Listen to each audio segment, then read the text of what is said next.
मसीह की। और मैं शुक्रगुजार हूँ परमेश्वर का फिर से इस दिन के लिए जो आप सबके बीच इस जूम माध्यम के द्वारा वचन की सेवकाई के लिए परमेश्वर ने मौका और सामर्थ्य दिया। और मैं साथ साथ में आप सभी का मैं शुक्रगुजार हूँ प्रार्थना के लिए और आपकी कलीसिया के लिए, भैरव अंकल के लिए कि आपकी कलीसिया अभी भी मुझे मौका दे रही है कि हर मंगलवार आपके साथ वचन की सेवकाई कर सकूं। विश्वास करता कि परमेश्वर इस सेवकाई के द्वारा मुझे भी और सबको परमेश्वर आशीषित करे, यही मेरी तमन्ना है और यही आशा है और परमेश्वर की भी यही इच्छा पूरी हो। हम लोग इस विषय को निरंतर देखते आ रहे थे कि समर्पण। हमने देखा कि अनुशासन जो कष्टों के द्वारा हमें जो सीखने को मिला, उसके बाद हम देखा कि समर्पण के प्रति हमें कैसा अनुशासित रहना है, जो वादा किया है शिष्यता के विषय में, जो प्रभु यीशु मसीह के पीछे के चलने के जो गंभीर बातों को हम देख रहे थे, सीख रहे थे। क्योंकि यीशु मसीह के पीछे चलने का निर्णय मैंने और आपने लिया है तो कोई ऑप्शन नहीं है कि कुछ पल के बाद छोड़ते हैं, भाई आज मूड ऑफ हो गया कुछ और कर लेते हैं, ऐसा नहीं है। इसका हम शादी के बाद से हम देखते हैं कि ऐसा शादी का जो संबंध है तलाक के लिए नहीं बना है। परमेश्वर के वचन में तलाक का शब्द निश्चय तौर पर परमेश्वर नफरत करता है। परमेश्वर ने जो जोड़ जोड़ा है कोई अलग ना करे। कि परमेश्वर इस संबंध को कितना गहरा समझता है, उसी कुछ संदर्भ के साथ एक ऐसा प्रभु यीशु मसीह और हमारा संबंध, प्रभु यीशु मसीह हमारा पिता, प्रभु यीशु मसीह हमारा जो पति है और जो दुल्हन जो कलीसिया है, उस संबंध को वचन भी हमें दर्शाता है। और इस संबंध की गहराई को हम समझ रहे थे एक समर्पण से, एक कमिटमेंट से, एक दृढ़ निश्चयता के साथ से। और हमने पिछले बार बताया कितने स्पेसिफिक हमारे कुछ क्षेत्रों में हमें भी किस तरीके से हमें समर्पण करना है। जैसे अयूब ने बोला कि मैंने अपनी आंखों से वाचा बांधी है कि मैं कभी गलत तरीके से बहनों को या स्त्री को नहीं देखूंगा। और इस तरीके से हम देखा कि कैसे दानियल ने और उसके मित्रों ने भी समर्पण किया था कि हम उस राजा के उस भोज को नहीं खाएंगे जो हमें अपवित्र कर सकता है। और परमेश्वर ने इन वाचाओं के द्वारा, इन समर्पण के द्वारा, उन दृढ़ निश्चयता के द्वारा परमेश्वर के जीवन को बदला, इतिहास को बदला। हम ये बात को हम देख पा रहे थे। और हम किस तरह हमने अंत किया कि किस तरह हमें बाइबल के आधार पर, वचन के आधार पर हमारा दृष्टिकोण बदलना जरूरी है, तभी उस समर्पण के गहराई को मैं और आप जीवन में लागू कर पाएंगे। और इसी बात को हम पिछली बार भी देख रहे थे कि हमारे जीवन में कुछ कुछ क्षेत्र हैं। मैंने कहा था आप सूची बनाइए, लिस्ट बनाइए कि मैं और आप कहाँ कहाँ पर कमजोर हैं, या कहा जाए हम लोग कहाँ कहाँ पर उन सिद्धांतों पर भी विश्वास करते हैं जो संसारिक है, जो सामाजिक है, जो पारिवारिक है, जो समाज में मेजॉरिटी विश्वास करता है। लेकिन मैं और आपको जो विश्वासी गण हैं, जो प्रभु यीशु मसीह में बुलाए गए हैं, जो उस प्रभु यीशु मसीह के सृष्टि के भाग हैं, उस आत्मिक परिवार के सदस्य हैं, मेरे और आपके लिए पवित्र आत्मा चाहते कि हम प्रभु यीशु मसीह के समान सोचें, विचार करें। सबसे अधिक उस वचन का दृष्टि या उसका पर्सपेक्टिव, या बिब्लिकल पर्सपेक्टिव इंग्लिश में कहते हैं, वचन या बाइबल के दृष्टिकोण हमारे जीवन में हमें होना चाहिए। एंड हम प्रायोगिक बातों में, हम प्रैक्टिकल बात में देख रहे थे किस तरीके से हमें बारीक बारीक बातों में भी परमेश्वर के दृष्टांतों के आधार पर हमें जीवन को देखना और समझना है। पिछले शनिवार की यूथ मीटिंग में एक जवान ने मुझसे पूछा कि भाई क्या जरूरी है कि बाइबल के सिद्धांतों के आधार पर जीना, क्योंकि संसार में बहुत सिद्धांत हैं जो सही भी हैं। इनफैक्ट मेरे और आपके परवरिश में जब हम परिवार में बड़े होते हैं या समाज में देखेंगे तो बहुत सारी अच्छाइयाँ हैं, बहुत सारी अच्छी शिक्षाएं हैं, बहुत सारी अच्छे सिद्धांत भी हैं। तो क्या ये सब गलत है? क्या केवल बाइबल के सिद्धांत को ही हम माने? क्या बाइबल के सिद्धांत के अनुसार ही चलना अनिवार्य है? क्या ये संसारिक सिद्धांत क्या जो सही है वो गलत है क्या? जब इस बात को हमने एक टॉपिक शुरू किया तो इस बात को हम समझ पा रहे, सीख पा रहे थे। उसमें हम नहीं जाएंगे, लेकिन क्योंकि ये विषय से जुड़ा हुआ है, संसार में बहुत अनेक सत्य, संसार में बहुत अनेक सच्चाइयां हैं जिसमें कोई गलत नहीं है, अच्छी बातें बहुत सारी हैं। लेकिन उन सब अच्छाइयों का आधार मनुष्य का अनुभव या मनुष्य के समझ के अनुसार जो नैतिकता है, या और संस्कृति की भावनाओं के आधार पर इन सबका आधार टिका है। इस कारण से वो पूर्ण सत्य नहीं है, ये कहा जाए पूर्ण दृष्टिकोण को बना नहीं सकता है। इसलिए जो दृष्टिकोण परमेश्वर ने मनुष्य को दिया है, यह कहा जाए जिस परमेश्वर ने मनुष्य को बनाया है, मुझे और आपको बनाया है, जिस सृष्टि किया है, सृष्टिकर्ता के दृष्टिकोण में सृष्टि किए वस्तुओं को या व्यक्तियों को अनिवार्य है जिसने मुझे आपको बनाया है वो किस दृष्टिकोण रखने के लिए बनाया गया है। क्योंकि शुरुआत में आदम और हव्वा ने उसी इच्छा को, उसी समझ को, उसी प्लान के विरुद्ध में काम कर परमेश्वर से अलग हो गए थे। इसलिए मनुष्य में परमेश्वर चाहता है कि मनुष्य उसकी सृष्टि के उस पूर्ण इच्छा को, समझ को, उस दृष्टिकोण को रखते हुए इस संसार में जीने के लिए मैं और आप बुलाए गए। क्योंकि हम पाप में जन्मे लोग हैं, क्योंकि हम पापी लोग हैं, हमारे अंदर अभी भी कैपेसिटी है कि हम परमेश्वर के विरुद्ध में काम कर सकते। इसलिए कितनी भी अच्छाइयां संसार में क्यों ना हो, वो पूर्ण तौर पर अच्छाइयां नहीं है। इसलिए हम लोग को जो प्रभु यीशु मसीह में जो नई सृष्टि है, इस बात को हमें सीखना और समझना और एक संपूर्ण दृष्टिकोण जो प्रभु यीशु मसीह के चरित्र में है, वचन के आधार पे मुझे और आपको जीवन को देखना शुरू करना है। अगर आपने नहीं किया है तो उसको देखना शुरू करिए, जीवन का अर्थ बदलेगा। आज के वचन के इस अध्ययन के लिए इस सब्जेक्ट को आगे ले आते हुए आइए मेरे साथ मत्ती सुसमाचार, गॉस्पेल ऑफ मैथ्यू, मत्ती सुसमाचार 26वां अध्याय chapter 26, gospel of Matthew chapter 20, मत्ती सुसमाचार 26 उसका 41वां वचन वर्स 41 ऐसा लिखा है। हिंदी में पढ़ता हूँ आपके लिए। जागते रहो और प्रार्थना करते रहो क्योंकि तुम परीक्षा में ना पड़ो। आत्मा तो तैयार है परंतु शरीर दुर्बल है। ये आपको मालूम है, बहुत सुंदर पृष्ठभूमि यहाँ पर प्रभु यीशु में गेत्सेमने में है। प्रार्थना करने में बहुत ही शौकित हैं, सब बातों में बहुत प्रार्थना कर रहे हैं और वो अपने शिष्यों से कह रहे हैं जागते रहो, तुम लोग सो गए हो, वॉच एंड प्रे, जागते रहो और प्रार्थना करते रहो कि तुम परीक्षा में ना पड़ो। आत्मा तैयार है परंतु शरीर दुर्बल है। यहाँ पर देखिए एक अंतिम घड़ी आ गई है, प्रभु यीशु मसीह को पकड़ाने वाले आने वाले हैं। अब इसके बाद बहुत एक कष्ट भरा अनुभव यीशु मसीह का शुरू होने वाला है। यीशु मसीह बात को देख सकते हैं, समझ सकते हैं, संपूर्ण ज्ञान में वो जानते हैं कि आगे क्या होने वाला है। इतना ही नहीं, वो जानते हैं शिष्यों के साथ क्या होने वाला है, पतरस क्या करने वाला है, जो इतना अधिक प्रेम करने वाला है, मैं तेरे लिए मर जाऊंगा, वो 3 बार ठुकराने वाला भी है। सब बातों को जानते हैं शिष्यों के साथ क्या होने वाला है। वो शिष्य लोग को सब जानकर यहाँ पर प्रभु यीशु से कहते हैं सचेत रहो, जागते रहो और प्रार्थना करो, वॉच एंड प्रे। यहाँ पर प्रभु यीशु मसीह एक दुर्घटना होने वाली है, एक मुश्किल घड़ी आने वाली है। उस समय को देखकर अपने शिष्यों से कह रहे हैं तुम्हें अभी क्या करना है, सोना नहीं है, जागते रहो।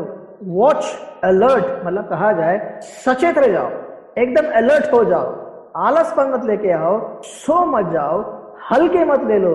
क्या कारण लिखा है इसमें, कहते हैं कि तुम परीक्षा में ना पड़ो, do not fall in temptations। आत्मा तो तैयार है, आत्मा तो मजबूत है, वो एकदम चाहता है कि मैं परीक्षा में ना पढ़ूं, मैं कुछ अच्छा करना। लेकिन क्या है, क्या प्रॉब्लम क्या यहाँ पे क्या है, प्रभु यीशु मसीह क्या कहते हैं, प्रॉब्लम यहाँ हाईलाइट करते हैं प्रभु यीशु मसीह की शरीर दुर्बल है।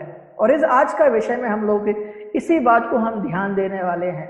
जो प्रभु यीशु मसीह हमारे विश्वास जीवन में, हमारे आत्मिक जीवन में एक बड़ी कमजोर कड़ी, एक वीकनेस, हमारी एक कमजोर जो कड़ी है वो हमारा शरीर है। प्रभु यीशु मसीह इस बात को हमें स्मरण करते हम देख सकते हैं। इसको आगे बढ़ने से पहले अगर आपको एक किस्सा अगर याद हो टाइटैनिक का, मुझे पूर्ण विश्वास है सब लोग टाइटैनिक के शिप के बारे में आप लोग जानते होंगे कि क्या हुआ उसके साथ है। सबसे बड़ा शिप उस समय काल का, सबसे बड़ा शिप है, 1912 का सबसे बड़ा शिप जो कभी डूब नहीं सकता है, यात्रा में निकला न्यूयॉर्क के लिए। और ये बड़े बड़े करोड़पति, बड़े बड़े धनवान लोग भी उसमें मेंबर थे। करीबन लगभग 3,000 से ज़्यादा लोग उसमें यात्रा कर रहे थे। यात्रा के कुछ ही दिनों में, 2 दिन के अंदर वो आइसबर्ग या कहा जाए बड़े बड़े सिल्ले जो पहाड़, पानियों में, समुद्र में जो बर्फ के सिल्लियाँ तैरती हैं, उससे टकराकर छेद हो गया और नाव डूब गए और अनेक लोग उसमें मारे जाते हैं। ये कहानी हम सबको मालूम है। जब उसमें रिसर्च किया गया कि नाव, इतनी बड़ा नाव, इतना शक्तिशाली नाव क्यों डूबा, तो 3 बातें निकल के आई जो बड़ी गंभीर विषय है। उसमें कहा जाता है कि कैप्टन को ये बात मालूम था कि जो रूट इसने लिया है शिप के, रास्ते में आइसबर्ग्स आने वाले हैं। मतलब क्या है, उसको ये मालूम था कि जो रूट में शिप जाएगा, जिसमें कम समय लगेगा न्यूयॉर्क पहुंचने, क्योंकि एक लंबा रास्ता भी है, घूम के उसमें टाइम लग सकता है, लेकिन उसको मालूम था कि क्योंकि बहुत बड़ा और बहुत ही शक्तिशाली स्टील से बना हुआ शिप है जिसको बर्फ को भी छेद सकता है, तोड़ सकता है, उसको मालूम था कि उस पथ पे आइसबर्ग आने वाले हैं। उसके बावजूद भी उस रूट को उसने डिसाइड किया, पहली बात। दूसरी बात, जब यात्रा शुरू हुई तो आजू बाजू उस यात्रा में जो छोटे छोटे शिप और भी थे जो मछुआरे थे, उनने ये भी वार्निंग दिया कि आपके रूट में और बड़े बड़े आइसबर्ग हैं जो शायद आपको घातक हो सकता है। जब दूसरी खबर कैप्टन को पहुंची तो इस बात को भी उसने हल्का लिया कि इसमें कोई बड़ी बात नहीं। और तीसरी जो सबसे बड़ी समस्या को लोग मानते कारण डूबने का वो है कि जो ऑपरेटर था, वायरलेस ऑपरेटर, जिसको अंतिम घड़ी में मैसेज आया था कि आइसबर्ग आपके इतने डिस्टेंस में बहुत बड़ा आने वाला आ रहा है, उसको आप डायरेक्शन चेंज कर ली। उसने उस खबर को इसलिए नहीं कैप्टन को बताया क्योंकि वो वहां पर जितने धनवान जो यात्रीगण थे उनके पर्सनल मैसेज को वायरलेस करा था न्यूयॉर्क में कि हम लोग कितने जल्दी वहां शिप पहुंचने वाले हैं। पर्सनल बेनिफिट, पर्सनल फायदे के लिए जो मैसेज कर रहा था, उसके बीच में सबसे इंपॉर्टेंट वायरलेस मैसेज कि आपके सामने इतनी दूरी पे एक बहुत बड़ा आइसबर्ग आने वाला है, उनको उसने सुना नहीं, ध्यान नहीं दिया। और क्या हुआ, हम सबको इतिहास के पन्नों को मालूम है कि वो जहाज डूब गया और कितने लोग मारे जाते हैं। यहाँ पर भी कुछ यीशु मसीह कहना चाहते हैं मेरे मुझे आपसे, भविष्य में या इस संसार में जो मेरे आप लोग हैं, खतरा है, कुछ बातें हैं जो मुझे और आपको संभलना है। और उसमें सबसे बड़ी कमजोरी हमारा और आपका शरीर है। आत्मा तैयार है लेकिन शरीर दुर्बल है। इसलिए यीशु मसीह कहते हैं जागते रहो और प्रार्थना करते रहो। यीशु मसीह संतन घड़ी में ये सेंटेंस क्यों बोला शिष्यों से? क्योंकि यीशु मसीह को मालूम अब क्या होने वाला है। और यही बात आज भी मेरे और आपके जीवन में, इस आत्मिक जीवन में बहुत अधिक सबक हमें सीखना है। इस बात को हम समझेंगे।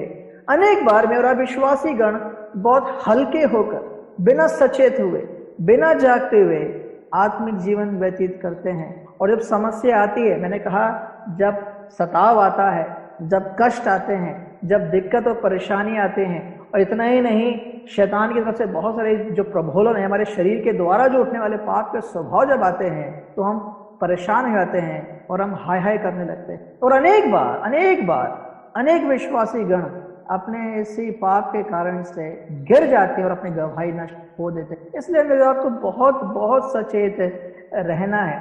इसलिए पहला जो बिंदु, जो पहला पॉइंट हमें जो समझना है कि मेरा और आपका, जब कहता हूं मेरा और आपका, मैं विश्वासी गण जो लोग हैं, जो सुन रहे हैं, जो विश्वास में हैं, प्रभु यीशु मसीह को उद्धारकर्ता के तौर पर विश्वास कर जो है विश्वासी गण, जो प्रभु यीशु मसीह के परिवार में है, मैं उनके लिए कहता हूं हमारा सबसे बड़ा जो दुश्मन है उसको हमें समझना है। क्योंकि अगर मैं और आप दुश्मन को नहीं समझेंगे तो उस जो समस्याएं जो आने वाली है उसको हम भी नहीं समझेंगे।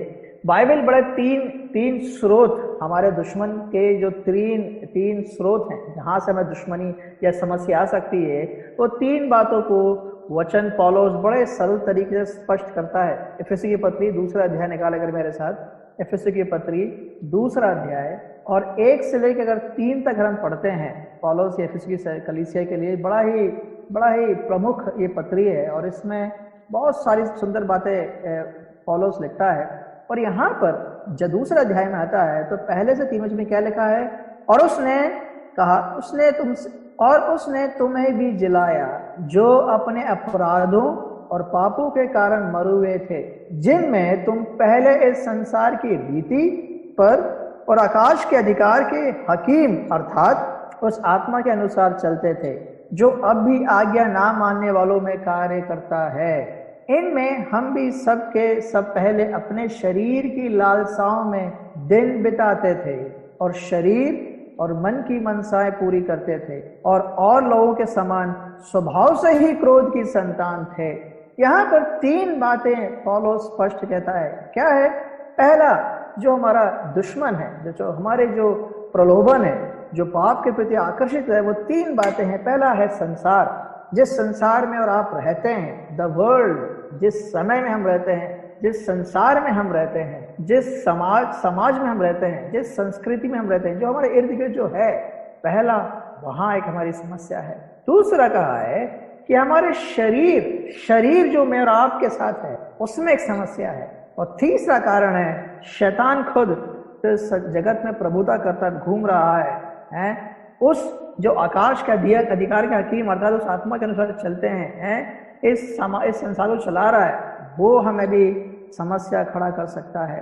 3 क्षेत्र हैं जो मुझे और आपको सीखना और समझना है विश्वासी के लिए, और इन तीनों क्षेत्रों में अगर मैं जागता नहीं रहूंगा, अगर सचेत नहीं रहूंगा, तो निश्चय तौर पे कहीं से ना किसी 3 क्षेत्र में मैं और आप गिर सकते हैं और हम पाप कर बैठे। और क्योंकि संसार और शैतान का एक खुद में एक बड़ा विषय है, कहां से और कैसे ये अटैक आता है, उसमें हम ना जाकर अभी फिलहाल जो आज हम समझने की कोशिश करेंगे वो है मेरा और आपका शरीर, जो निश्चय तौर पे दुर्बल है, जो प्रभु यीशु मसीह ने मुझे और आपको समझाया है। और इस बात को हम आज समझने की कुछ हद तक कोशिश करने की कोशिश करेंगे।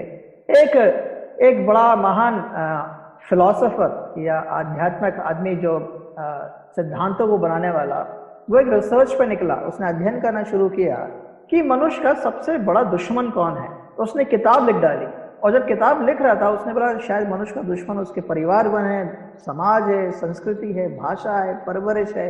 लिखते लिखते लिखते लिखते जब अंत के अध्याय में आता है और आखिरी जब चैप्टर या पद या जब अध्याय लिखता है, तो उसमें एक बात कंक्लूड करता है और वो कहता है मैंने जान लिया है कि मेरा या मनुष्य का सबसे बड़ा दुश्मन कोई और नहीं, मैं खुद हूं। और कुछ हद तक वचन यही कहता है, मेरे और आपका जो शरीर है, जो निर्बल है, जो दुर्बल है, जो हम पाप में जन्मे हुए हैं, एक बड़ी गंभीर समस्या है। जो प्रभु यीशु मसीह में नई सृष्टि है, हम लोग की आत्मा, पवित्र आत्मा ने हमें नया तो कर दिया है, अब प्रभुता प्रभु यीशु मसीह में है, लेकिन शरीर अभी भी इस पाप से ग्रसित है। और इस बात को हम आज समझने की कोशिश करेंगे, क्योंकि रोमियो की पत्री में जब पौलुस आता है और 7वें अध्याय में आता है, तो पौलुस भी इस बात को स्वीकार करता है कि जो मैं करना चाहता हूं मैं कर नहीं पाता हूं, और जो नहीं करना चाहता हूं मैं वो कर बैठता हूं। और इस समस्या मेरा आपके साथ नहीं, पौलुस भी इस बात को अंगीकार करता है कि ये समस्या बड़ी गंभीर है, ये बहुत गंभीर है। और याकूब की पत्री पहला अध्याय हम 14 वचन में आते हैं। याकूब की पत्री पहला अध्याय जेम्स चैप्टर 1 वर्स 14 में उसमें लिखा है कि परंतु प्रत्येक व्यक्ति अपनी ही अभिलाषा में खिंचकर और फंस कर परीक्षा में पड़ जाता है।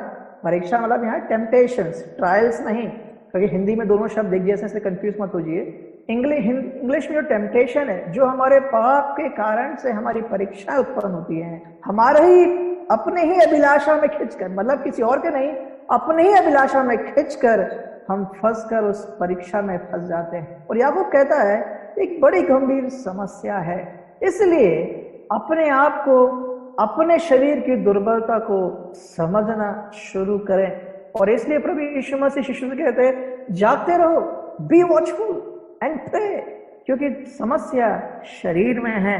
और इस बात को हम अगर देखते हैं, इसलिए मैं आपको प्रेरित करूंगा वचन में और आत्मा में कि आप सब लोग अपने बारे में थोड़ा जानना शुरू करें, क्योंकि प्रभु यीशु मसीह ने जो मेरे कार्य आपके साथ किया है, उस सुंदरता में एक दुविधा भी है, वो मेरा शरीर। और मैं चाहता हूं कि आप में और आप होमवर्क करें कि मेरे अंदर वो कौन सी बातें हैं जो समस्या का कारण बन सकती है। अगर जवान लोग सुन रहे हैं तो वो भी इस बात को प्लीज प्रैक्टिस करें, विचार करें और सोचें। क्योंकि और कुछ लोग ये भी सोच सकते हैं कि नहीं जी, मैं विश्वास जीवन में बहुत ही उत्साह से भरा हूं, बहुत बढ़िया चल रहा है, मेरे पाप तो ऐसा कुछ भी इशू नहीं है। तो उनके लिए भी एक वचन है, पहला कुरिन्थियों पत्री 10वां अध्याय 12 वचन में आते हैं, पौलुस कहता है इसलिए जो समझता है कि मैं स्थिर हूं वो चौकस रहें कि कहीं गिर ना पड़े। मतलब क्या है, जो लोग अभी शुरुआत नहीं किया है और जो लोग अच्छा दौड़ रहे हैं, दोनों के लिए चौकस रहने के लिए कहा गया है कि मैं जो सोच रहा है मैं खड़ा हूं, कहीं गिर ना जाऊं। इस ओवर कॉन्फिडेंस या सेल्फ कॉन्फिडेंस की जरूरत नहीं, क्योंकि जो हमारा शरीर है अभी भी वो पाप करने की क्षमता रखता है।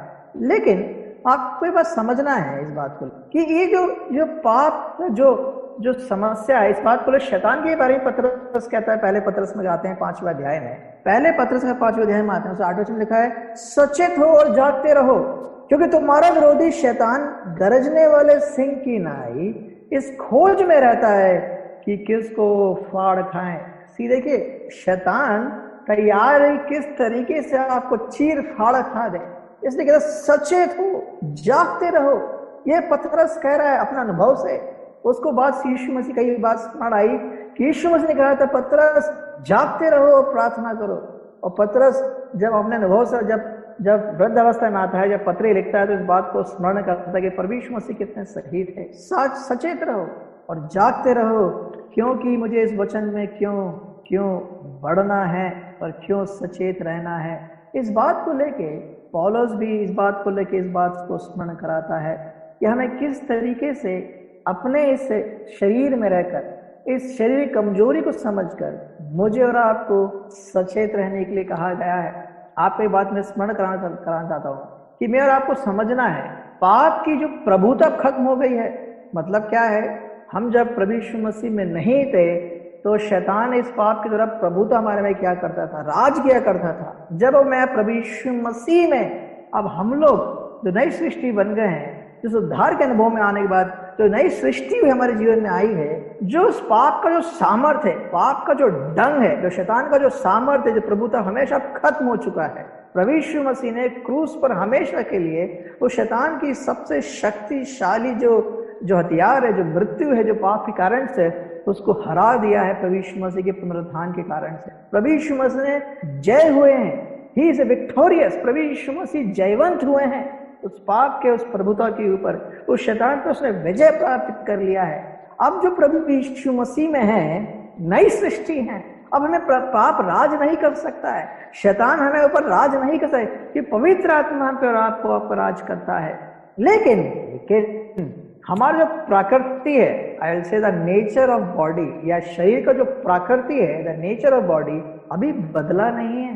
हमारा भी पुनरुत्थान नहीं हुआ है, शरीर को रूपांतरित नहीं हुआ है, अभी हम स्वर्ग नहीं पहुंचे हैं, प्रभु यीशु मसीह में लेने नहीं आया है। अगर शरीर अभी प्रमाण है, दिख रहा है आपको, और जो लोग प्रभु यीशु मसीह में सो गए हैं, उनकी कब्रें अभी बंद हैं, तो ये प्रमाण है कि प्रभु यीशु मसीह अभी नहीं आए हैं।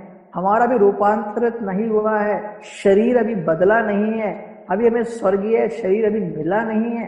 तो अभी जो शरीर है वो दुर्बल है, वो कमजोर है। इस बात को मुझे और आपको सीखना, और इसलिए हम लोग को अब करना क्या है। इस समस्या को हमने समझा, इस गंभीरता को हमने समझा, अब हमें करना क्या है। और ये बात को हम लोग पौलुस की पत्री में भी, और हम जानते हैं कि ऐसा एक आत्मिक मलयुद्ध है, एक आत्मिक युद्ध है जो मुझे और आपको सचेत रहने के लिए कहा गया। आपने शायद वचन एक वर्ड सुना, guerrilla war tactics. Guerrilla war, guerrilla युद्ध कैसे लड़ते हैं? छुप छुप के जंगलों में दुश्मनों को छुप छुप के अटैक करते हैं, बड़ा अलर्ट रहते हैं, कभी पेड़ पे चढ़कर, कभी गड्ढे बनाकर, कभी पेड़ के अंदर कैसे अपने आप को उस प्रकृति में ढालकर लड़ाई करते हैं दुश्मनों से। एक गुरिल्ला वॉरफेयर है।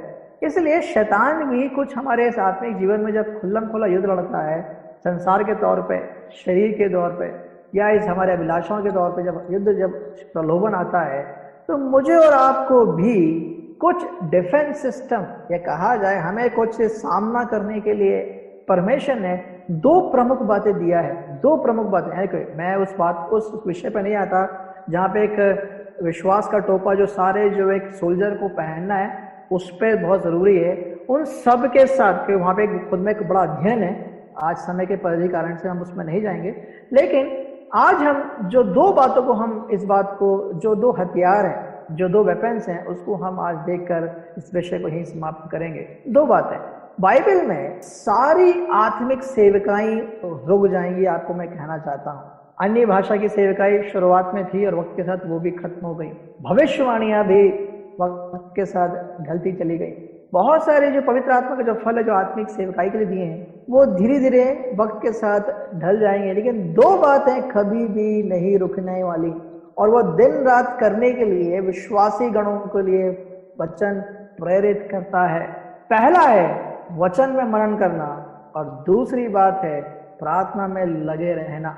और यही दो बात जो सबसे प्रमुख है एक विश्वासी के जीवन के लिए, जो इस संसार, शैतान और शरीर की लालसाओं से युद्ध लड़ने के लिए, उस कमजोरी से उभरने के लिए परमेश्वर ने दो बातें हमें बड़े ही हथियार के तौर पे, जो दिन रात करने के लिए कहा गया है, वो है वचन में लगे रहना, वचन का अध्ययन करना, वचन को सीखना, समझना। पिछले बार आपको याद दिलाया, प्रोसेस करना, मन में उसको स्थिर कर कर उसके बारे में च्यू करना, विचार करना, सवाल पूछना, उसको बार बार सोचना और उसको अमल करते हुए जीने के लिए पवित्र आत्मा की मदद लेना। और दूसरी बात वो है प्रार्थना में हम, मुझे और आपको लगे रहना है। इन दो बातों को हम अभी सरल तरीके से, मैं कोशिश करता हूँ अक्सर की सरल तरीके से, बड़े प्रैक्टिकल तरीके से इन बातों को मैं आपको सब तक पेश कर सकूं। भजन संहिता में जब पहला अध्याय जब शुरू करता है भजन लिखने वाला, भजन संहिता की आप बहुत पूरे भजन खुद में बड़े ही सुंदर वचन है, कविताएं बड़े सुंदर लिखी गई हैं, बहुत ही सुंदरता के विषय में लिखा गया है। तो उसमें जब भजन पहला अध्याय के दूसरे वचन में आता है, पहला अध्याय फर्स्ट चैप्टर में जो दूसरे वचन में आता है, क्या कहता है?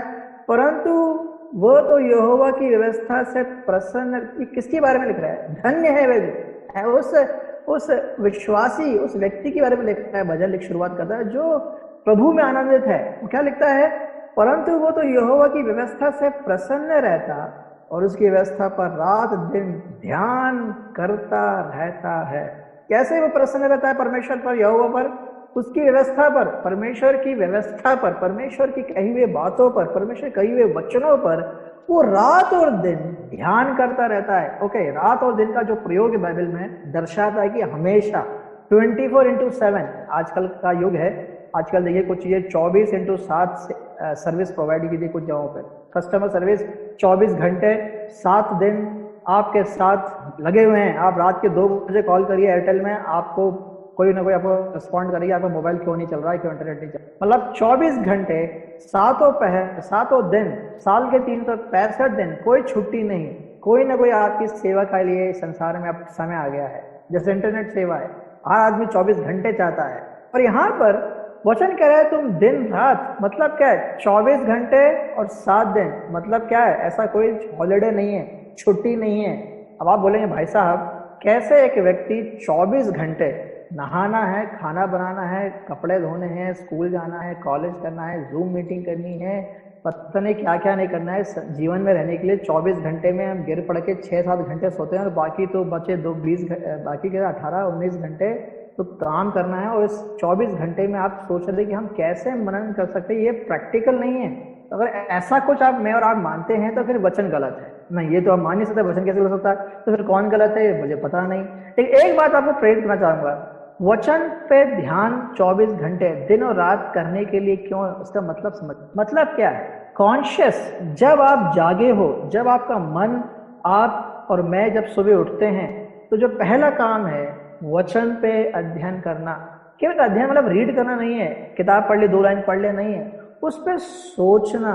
उसके बहुत सारे माध्यम है, टूल्स दिए गए हैं, कॉन्कर्डेंस है, डिक्शनरीज हैं, स्टडी बाइबल है। आजकल इंटरनेट में बहुत सारी सुविधाएं आ गई हैं, बहुत आसान हो गया है, बस समय हमारे पास नहीं है, ये बड़ी दुविधा है। और आपको मैं समझाऊंगा वक्त के साथ कि 2 ही बातों में, वचन पढ़ना और प्रार्थना में ही सबसे ज्यादा शैतान काम करता है। मैंने पिछले बार स्मरण कर याद दिलाया था कि अनेक जवान लोग किताबें, पुस्तकें, 1000 पन्ने की, 2000 पन्ने की पुस्तक 3-3, 4000 पढ़ के खत्म करके सिलेबस निपटा के आगे चले जाते हैं, डिग्री प्राप्त कर लेते हैं। लेकिन इतने पढ़ाई के पूरे जीवन काल में एक बार भी बाइबल अब तक पढ़ा नहीं। कारण क्या है? शैतान चाहता ही नहीं कि बाइबल पढ़े। शैतान को मालूम है कि जिस दिन वचन पढ़ना शुरू कर देंगे, जब अध्ययन करना शुरू कर देंगे, मनन करना शुरू करेंगे, तो आप सचेत हो जाएंगे और आप जाग जाएंगे। शैतान चाहता ही नहीं कि आप जागते रहें, शैतान चाहता ही नहीं कि आप सचेत रहें। वो चाहता है कि मेरा आप हल्के हो जाए, आलस हो जाए, सो जाए, क्योंकि वो अपना काम कर सके। वचन से कितना दूर में और आप रह सकते हैं, वो हमेशा प्रयत्न करें। आप सोचिए, मेरे साथ विचार करिए, आप जब क्वाइट टाइम सुबह वचन निकालने बैठे हैं, आज से मैं पढ़ाई करूंगा वचन को, और उसी वक्त आपको याद आता है कि मोबाइल में किसी को व्हाट्सएप नहीं किया, मैंने मैसेज नहीं किया, ईमेल चेक कर लेता हूँ, तभी किसी कॉल आएगा, तभी कोई ऐसा कोई बात होगी जो आप डिस्ट्रैक्ट हो जाएंगे। ओके, सब करिए, लेकिन आपका लौट क्या है? नहीं, मन भटक गया, आपने बाइबल पढ़ा, चलो कल पढ़ता हूँ, कल आराम से 1 घंटे पढ़ूंगा। ऐसा नहीं है। अनुशासित होकर वचन पे अध्ययन कर, पढ़कर उस पर कंटेम्पलेट, सोचना, विचार करना जब भी मौका मिले। कारण क्या है? मैं और आप वचन पढ़ेंगे नहीं तो हमारा दृष्टिकोण नहीं बदलेगा, हमारे विचारधारा नहीं बदलेंगे। जो मैंने पिछले बार याद कराया दिलाया था कि संसार के अनेक सत्य हमें सत्य से लगते हैं कि हम वचन के दृष्टिकोण को नहीं समझ पाए हैं। और पौलुस भी पहले थिस्सलुनीकि पत्री उसके 5वें अध्याय में जो दूसरी बात लिखता है, वो छोटा वचन है, 5:17 में क्या लिखा है? निरंतर प्रार्थना में लगे रहो pray continuously, pray without stopping, just pray pray pray. जो विश्वासी वचन नहीं पढ़ता है और प्रार्थना में लवली नहीं है, मैं आप कुछ नहीं कहना चाहता हूं कि क्या आपका जीवन किस स्तर पर है। प्रार्थना के लिए हम तो कारण खोजना चाहिए, हर मौके पे धन्यवाद देना। प्रार्थना करने के लिए हमें तो कूदना पड़ना चाहिए। ये तो एक बहुत उत्साह का कारण है कि प्रार्थना करना क्या है, प्रभु यीशु मसीह पवित्र आत्मा के द्वारा उससे बात करना, उसके संगति में आकर उसकी महानता को समझना। आराधना क्या है? आराधना इस वचन के आधार पर जब पढ़ेंगे, उस परमेश्वर की सुंदरता को, उसके स्वभाव को, उसके चरित्र को, उसके ज्ञान को जब समझेंगे तो हमारी प्रार्थना की परिभाषा ही बदल जाएगी। उससे हम मांगेंगे नहीं कि मुझे शर्ट चाहिए, नौकरी चाहिए, ये सब चाहिए। ओके, सब जरूरी है परमेश्वर से मांगना, उसका भी एक समय है। लेकिन प्रार्थना में अधिकांश लोग मांगते ज्यादा हैं और उसको हम महिमा कम देते हैं, क्योंकि हमारे पास उसके प्रति ज्ञान नहीं है, समझ नहीं है। और यहाँ पर वचन की शक्ति, वचन की सामर्थ्य को मेरे को समझिए। आप भूल गए हैं, जो मेरा उद्धार में आए हैं वचन के सुनने से विश्वास उत्पन्न हुआ है। पवित्र आत्मा ने वचन का इस्तेमाल कर मेरे और आपके अंदर उस विश्वास को उत्पन्न कर उद्धार के अनुभव में प्रभु यीशु मसीह के संबंध में लेके आया है। बिना वचन के सुनने से, बिना वचन के जाने से मैं और आप उद्धार के अनुभव में कभी नहीं आ सकते थे।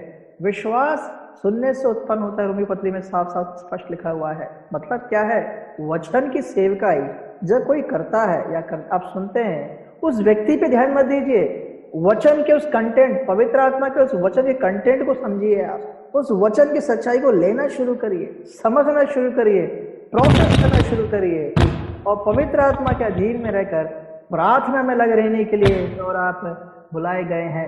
119 भजन में जब आते हैं, भजन 119 में आते हैं, बहुत सुपरिचित वचन। मैं ऐसा कोई नया वचन आपके लिए नहीं पेश कर रहा हूँ, किस घरों में आप ये वचन लिखा हुआ भी दिख जाएगा। लेकिन आप सोचिए उसमें क्या लिखा है। 119 से 11 में लिखा है, मैंने तेरे वचन को अपने हृदय में रख छोड़ा है कि तेरे विरुद्ध में पाप ना करूं। मेरे हृदय में मैंने वचन को रख छोड़ दिया है। I just kept it. क्या? तेरे पाप, तेरे विरुद्ध में मैं पाप ना। ही नोज इट कि मैं पाप कर सकता हूं। लिखने वाला जानता है कि परमेश्वर विरुद्ध में मैं और आप पाप कर सकते हैं, इसलिए बचने के लिए उसने वचन को अपने मन में रख छोड़ा है। वचन के मन में रखना बड़ा ही आवश्यक है, क्योंकि अनेक बार पवित्र आत्मा वचनों का इस्तेमाल करता है, स्मरण कराता है कि सोलोमन ये गलत है, सोलोमन ये ठीक नहीं, सोलोमन सचेत रहो, गलत कर बैठोगे, गलत विचार है। वचन के आधार पर मैं और आपको परख और सीख पवित्र आत्मा उत्पन्न करता है। वचन के आधार पर पवित्र आत्मा एक दृष्टिकोण को उत्पन्न करता है। वचन के आधार पर पवित्र आत्मा मुझे और आपको एक मार्गदर्शन को उत्पन्न करता है। वचन के आधार पर परमेश्वर की बुद्धि और ज्ञान का आभास कराता है। वचन के आधार पर पवित्र आत्मा मुझे और आपको प्रभु यीशु मसीह के ज्ञान और समझ और उसकी सुंदरता को निहार कर दिखाता है। वचन के आधार पर पवित्र आत्मा मुझे और आपको उस प्रभु यीशु मसीह के स्वभाव में परिवर्तित करता चला जाता। मैं और आप सोचते हैं कि एक जोक याद आया, जोक नहीं, एक किस्सा याद आया जो मेरे साथ घटी है, और वो है बचपन की कहानी। और मेरे बचपन ऐसी बहुत सारी कहानियां हैं जो मैं कभी जब पीछे मुड़ के सोचता हूँ तो हंसी आती है। और ऐसी शायद मूर्खता आपने कभी नहीं की होगी, लेकिन मैंने करी है। एक दिन मैथ्स में बड़ा कमजोर था, तो मम्मी ने बोला कि प्रार्थना करो, मैथ्स पढ़ो, परमेश्वर आपकी मदद करेगा। तो मैंने क्या किया, पढ़ाई करने का मन तो नहीं किया, तो मैंने किताब को अपने पलंग के नीचे, मतलब अपने पिलो के नीचे, तकिए के नीचे रखा और मैंने प्रार्थना की, प्रभु यीशु मसीह मैं अब सोने जा रहा हूँ, मैंने मैथ्स नहीं पढ़ा है, मुझे बस मैं अपने सर के नीचे रख रहा हूँ, वो सारी बातें मैं दिमाग में घुसा दे और मैं सुबह एग्जाम में पास हो जाऊँ। मैं अपनी 5वीं कक्षा 5th स्टैंडर्ड की बात कर रहा हूँ। और मैं ऐसा सो गया और सुबह मैं मंथली टेस्ट में गया और मैं फेल हो गया। इसमें कोई बड़ी बात नहीं है, लेकिन मेरे लिए सरप्राइज था कि मैंने तो प्रार्थना किया था और मैंने उस किताब को मैंने तकिए के नीचे रखा था। प्रभु यीशु मसीह ने तो मेरे दिमाग में पूरा मैथ्स भर दिया होगा, तो मैं मैथ्स में पास हो जाता, लेकिन मैं फेल हो गया। मुझे बड़ा सवाल उठा, मैंने मम्मी से बोला, मम्मी आप गलत कह रही हैं। मैंने प्रार्थना भी किया और किताब भी रखा, प्रभु यीशु मसीह ने हेल्प नहीं करी है। तो मम्मी ने बोला, पढ़ाई किया क्या? पढ़ाई की जरूरत क्या है? किताब को पढ़ने की जरूरत क्या है? प्रार्थना काफी नहीं है क्या? और ये सबक मुझे जब लौट के सोचता हूँ तो मूर्खता ही समझ में आती है। बिना पढ़ाई किया पास हो सकते हैं क्या? नहीं। इसी तरीके से बिना वचन पढ़े, बिना वचन का अध्ययन किए, बिना वचन को समझ ज्ञान, पवित्र आत्मा और प्रार्थना में आप कैसे बढ़ सकते हैं? उस आत्मिक जीवन में आप बिना वचन के कैसे बढ़ सकते हैं, आप सोचना विचार करना। अक्सर लोग कहते हैं, जवान लोग, भैया वचन समझ में नहीं आ रहा। हाँ, कुछ बातें बहुत कठिन है, कुछ बातें बहुत मुश्किल है, लेकिन अब पढ़ते रहिए, बार बार पढ़िए, पवित्र आत्मा आपकी मदद करेगा। और साथ में बहुत सारे अच्छे अच्छे विश्वासी गुणों की किताबें लिखी हैं, विश्वासी गुणों के साथ बहुत सारे टूल्स माध्यम हैं, उसको आप इस्तेमाल करिए। पवित्र आत्मा और वचन सुनिए, अच्छे संदेश सुनिए, सही जो संदेश है उसको सुनिए। इन सब बातों को सुनकर पवित्र आत्मा इन सब दिमाग में वचनों से भर दीजिए। भरना काफी नहीं है, उसको प्रोसेस करिए, मनन करिए, चबाइए और अपने जीवन में उसको लेके आइए। भजन संहिता 127 का जो वचन भी, पहला वचन भी आपके घरों में लिखा हुआ मिल सकता है। मैं ये सब बातें इसलिए क्या रहा हूँ कि अनेक बार वचन लोग घरों में लिखते देते हैं लेकिन ध्यान नहीं देते, और मैं इस बात को, इन कुछ वचनों को जो मेरे घर में भी है उस वचनों को मैं आपके सामने लेके आया। ऐसा कोई नया वचन नहीं है। भजन संहिता 127 का पहला वचन में क्या लिखा है, जो बहुत सुपरिचित है। क्या लिखा है, यदि घर को यहोवा ना बनाए, यदि घर को यहोवा ना बनाए तो उसके बनाने वाले का परिश्रम व्यर्थ होगा। यदि नगर की सेवा यहोवा ना करे तो रखवाले का जागना व्यर्थ ही होगा। यहाँ पर एक व्यक्ति घर बना रहा है और एक व्यक्ति नगर की सुरक्षा के लिए दिन रात लगा हुआ है। सिक्योरिटी गार्ड भी है और काम करने वाला भी है। लेकिन यहाँ पर परमेश्वर क्या बोलते हैं, जब तक मैं ना बनाऊं, जब तक मैं रक्षा ना करूं, जब तक मैं तुम्हारी संभालू ना, तो ये सब काम बेकार है। मतलब क्या है, एक पार्टनरशिप है। एक विश्वासी पवित्र आत्मा के साथ एक पार्टनरशिप में है। क्या है, मुझे भी कुछ कार्य करना है और पवित्र आत्मा भी कुछ कार्य करेगा। वचन के आधार पर परमेश्वर एक पार्टनरशिप करना चाहता है मनुष्य के साथ। तुम तो काम करो, घर बनाओ, लेकिन साथ साथ में मेरा भी योगदान है। अगर मैं ना बनाऊं तो तेरा काम बेकार है। अगर मैं नगर की मैं सुरक्षा ना करूं तो तेरा जागने वाला काम बेकार है। मुझे रक्षा करना है। परमेश्वर is watching, God is watching. परमेश्वर देखने वाला है, संभालने वाला है, सुरक्षित देने वाला हमारा जीवित परमेश्वर है। हम सब बीमारी, कष्ट, तकलीफ, सब कुछ परमेश्वर को मालूम है। इन सब बातों से संभालने वाला हमारा परमेश्वर है। अनेक दुर्घटनाओं से बचाने वाला हमारा परमेश्वर है। अनेक बातों को परमेश्वर सब कुछ देखने वाला परमेश्वर है। साथ साथ में मुझे भी सचेत और जागते हुए रहने के लिए भी कहा गया है। घर बनाने के लिए, बुद्धि के साथ घर बनाने के लिए कहा गया। मतलब क्या है, उस वचन के आधार पर, उस प्रभु यीशु मसीह नींव पर मुझे और आपको घर बनाना है। जब आप प्रयत्न करेंगे तो परमेश्वर भी उस भवन को निर्माण में लग जाएगा। मैं और आप जब सचेत हो जाएंगे, जागते रहेंगे, उस शैतान लड़ने के लिए जब ताकत अपनी आंखों को खोलेंगे, तो परमेश्वर भी आपकी रक्षा करेगा। परमेश्वर ने यह वादा किया हुआ है। और इसलिए इस पाप के संबंध में इसलिए इस बात को भी परमेश्वर हमें देखता है, संभालने वाला इस बात को स्मरण कराता है। पौलुस जब पहले तिस्सलुनीकी पत्री में आता है, 1 थेस्सलोनियंस 5वां अध्याय और 22वें अध्याय में आता है, तो उसमें 2 शब्द, इंग्लिश में तो, हिंदी में इतने अच्छे तर्जमा नहीं है, लेकिन इंग्लिश में बड़ा अच्छे ट्रांसलेशन आया है। लेकिन उसमें 2 बातें, जब आपके प्रलोभन, जब परीक्षाएं, जब शारीरिक तौर पे जब लालसाएं, आकर्षण, आंखों से, कानों से, मुंह से, अपने इंद्रियों से, अपने समय काल में जो बहुत कुछ घट रहा है उसके जब हम आकर्षित होते हैं पाप के स्वभाव में, 2 बातों के लिए पौलुस हमें प्रेरित करता है। पहली बात, सब प्रकार के बुराई से बचे रहो, वो लिखता है 1 थेस्सलोनिकी पत्री 5वां अध्याय के 22वें वचन में। 1 Thessalonians 5:22 कहता है कि जस्ट फ्ली, रन, बचे रहो, डोंट गो। उस परीक्षा के सामना मत करो। यूसुफ के जीवन में भी इस बात को हम देख सकते हैं। इतना ही नहीं, पहले कोरिन्थियों की पत्री 6वें अध्याय उसके 18 वचन में आते हैं, तो पौलुस कहता है व्यभिचार से बचो, flee from evil, flee from sexual immorality. भागने के लिए कहा है, डरो, उसको सामना नहीं, रन। अक्सर लोग, एक जवान मुझसे कहता है, भैया मेरे ना विल पावर बड़ी स्ट्रांग है, मेरी आत्मा शक्ति बड़ी मजबूत है, मुझे कुछ नहीं होता है, मैं कितनी भी संगति में बैठ जाऊं, मित्र लोग बहुत दारू पीते हैं, नशा करते हैं, पता नहीं क्या क्या करते हैं, मुझे कोई फर्क नहीं पड़ता, मैं विश्वासी हूँ। मैं बहुत अच्छी बात है भाई, बहुत ताकतवर आपकी बात, बहुत बड़ा ही स्ट्रांग है। अरे भाई साहब बस समझे मत, बड़ा अच्छा आत्मा शक्ति है, वचन की सच्चाई है। अब इसके पीछे मुझे नहीं मालूम, लेकिन एक बात मैं आपको कहना चाहता हूँ, ये सब कॉन्फिडेंस वचन के आधार पर नहीं है। वचन कहता है जरूरत क्या है, उस सिचुएशन में पढ़ने की जरूरत क्या है। जवानों से खासकर, अकेले किसी लड़की के साथ, कि लड़की किसी लड़के के साथ अकेले जाने की जरूरत ही क्या है, ऐसी कुछ देखने की जरूरत ही क्या है। ऐसी परिस्थिति में पढ़ना ही क्यों है जहां पर मैं और आप जिसमें कमजोर पड़ सकते हैं? ऐसे संगति में पढ़ना ही क्यों है जहां मैं और आप गिर सकते हैं? ऐसे अगर आपकी कमजोरी पैसा है तो रिश्वत लेने का जो जहां आपके समय मौका आएगा तो आप गिर सकते हैं। ऐसा अवस्था में क्यों पढ़ना है? या आपके में बीमारी ऐसी कुछ है जो आपको खाना नहीं है, फिर भी आपको खाना मन करता है, तो ऐसी अवस्था में क्यों पढ़ना है जहां पर आप खा जाएं? बहुत सारे आकर्षण से आप बीमार हो सकते हैं, शारीरिक तौर पे, आत्मिक तौर पे, और संगति, गवाही सब खराब हो सकता है। और बहुत सारे उदाहरण हैं। ये जो अच्छी दौड़ दौड़ने के लिए मेरे आप बुलाए गए हैं, इस दौड़ में बहुत सारी शारीरिक दुविधाएं हैं जो दौड़ को खराब कर सकती है। उस दौड़ को बीच में ही आपको मेरा को रोक सकता है। तो अच्छी दौड़ जो दौड़ने के लिए मेरा बुलाए गए हैं, अंत तक विश्वास योग्यता के लिए मेरे आप बुलाए गए हैं। शैतान नहीं चाहता है कि मैं और आप उस अच्छी दौड़ को दौड़ पूरी कर पाए। जब पीछे मुड़ के देखें, कहें कि अच्छी दौड़ दौड़ी मैंने, क्या अच्छी दौड़ वो तो दौड़ थी, आप चले ही नहीं, वहीं बैठे रहे और हम कहते रहे कि अपने आप विश्वास जीवन ठीक हो जाएगा।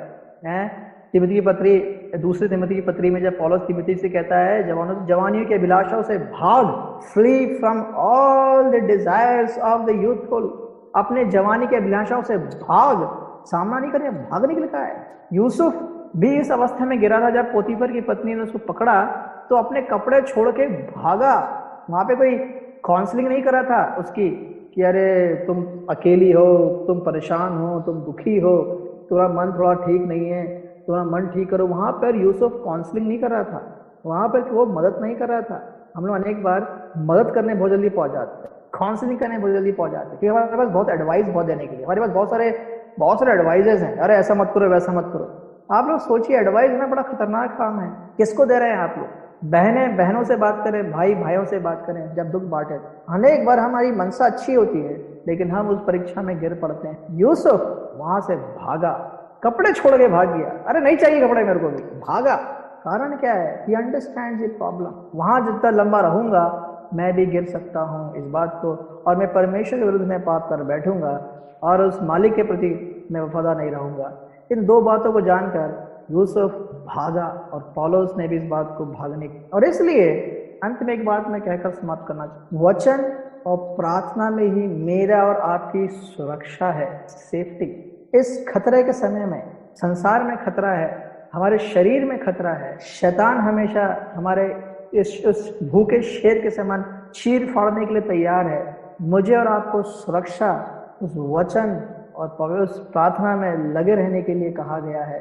ये बात हम आजकल बड़े अच्छे से समझ सकते हैं। कोरोना वायरस बाहर है, फैल रहा है, मास्क लगाइए, हाथ धोइए, कम बाहर जाइए, संभल के रहिए। हम तो बड़े ही लोग अब तो बहुत ही आलस हो गए हैं, तो बहुत लोग बीमार होते जा रहे हैं। अगर आप केयरफुल नहीं रहे कोरोना को ग्रसित हो जाएगा। लेकिन मेरा पॉइंट है, मेरा आप कितने सुरक्षित है, सैनिटाइजर हाथ साफ करते हैं, अल्कोहल लगाते हैं, साफ पर साबुन से हाथ धोते हैं, सब बढ़िया करना है, क्योंकि हम डर गए हैं कोरोना वायरस हमारे को परेशान कर सकता है। तो हम लोग मैक्सिमम अपने बोध से हाथ को साफ रख रहे हैं, मास्क पहन रहे हैं, बहुत कुछ कर रहे हैं। करिए, अच्छी बात है, सुरक्षित रहिए, लेकिन आत्मिक सुरक्षा के लिए भी करिए कुछ। वचन में समय निकालिए, प्रार्थना में लगे रहिए। जितना अधिक प्रार्थना करेंगे, जितना वचन पढ़ेंगे, उस महानता को आप समझेंगे, उस महान परमेश्वर की महिमा को, उस प्रभु यीशु मसीह के क्रूस पर लौट आइए। मैं हर सुबह जब उठता हूँ, सुबह वचन में जब पढ़ता हूँ, तो एक बात हमेशा स्मरण कर रहा हूँ अपने आप को। मैं अपने आप को सुसमाचार जरूर सुनाता हूँ, प्रभु यीशु मसीह तो मेरे लिए मारा गया, गाड़ा गया, जी उठा, मैं तेरे प्रेम के लायक नहीं। अनुग्रह, करुणा, दया, प्रेम उस क्रूस के उस अनुग्रह से बह निकल। मेरा शरीर दुर्बल है, मेरा शरीर निश्चय तौर पर कमजोर है, लेकिन आत्मा तैयार है। तो प्रभु यीशु मसीह कहते हैं, जागते रहो, सचेत रहो, प्रार्थना करते रहो। और इस बात को मुझे प्रभु यीशु मसीह स्मरण कराते हैं कि मैं पापी शरीर जो निर्बल है, दुर्बल है, इसमें रहकर जगत में रहना है। इसलिए मुझे और आपको अनुग्रह की, पवित्र आत्मा की सामर्थ, वचन की सामर्थ, शक्ति और उस सच्चाई में मुझे और आपको बढ़ना है, तभी आत्मिक जीवन में और आप आगे बढ़ पाएंगे। इसलिए जो लोग, आप सब लोग कहीं ना कहीं इस दुविधा में है कि मुझे कौन बाहर निकालेगा, ये आपका अपना फोकस चेंज करना है। मुझे वचन को देखना है, उस प्रार्थना के द्वारा उस प्रभु यीशु मसीह को देखना शुरू करना है। 90% से अबाउट 90% से ज्यादा लोग हम लोग अपने आप को देखते रहते हैं, अपने ही समस्या में घिरे रहते हैं, अपने ही बारे में सोचकर अपने ही बारे में चिंतित रहते हैं। प्रभु यीशु मसीह कह रहे हैं, मुझे देखो, मुझसे प्रार्थना करो, मेरे पास आओ, मेरे आत्मिक को धर्म और सत्य के, धार्मिक और सत्य की बातों को पहले खोजो, सारी बातें दे दी जाएंगी। हम लोग गलत दिशा में खोज रहे हैं, गलत बातों को खोज रहे हैं, प्रार्थना नहीं करते हैं, वचन नहीं पढ़ते हैं। मैं ये नहीं कह रहा आप लोग नहीं करते हैं, ऐसा नहीं मैं कह रहा हूँ, आप लोग करते हैं, अच्छी बात है, और करिए, प्रार्थना करिए, वचन में बढ़िए, आत्मिक लाभ को रहिए, और प्रभु यीशु मसीह में और आप सबकी सहायता करें। इस अंत समय में कहूँगा, इस बड़े दुविधा समय हम गुजर रहे हैं, कष्टों से गुजर रहे हैं, बहुत तकलीफ, लोग हमें छोड़ के जा रहे हैं। जब अनेक बार सुनते हैं, दर्द और कष्ट होते हैं, तो हमें वचन में लौटना है, उसकी शांति में बने रहकर, उस पवित्र आत्मा की सहभागिता में और प्रार्थना में रहकर उस महानता की उस संगति में हमें आप बुलाए गए। तभी यीशु मसीह हम सबकी सहायता मत करे, तभी यीशु मसीह के नाम की स्तुति हो, और मैं सबको जय मसीह कहता हूँ।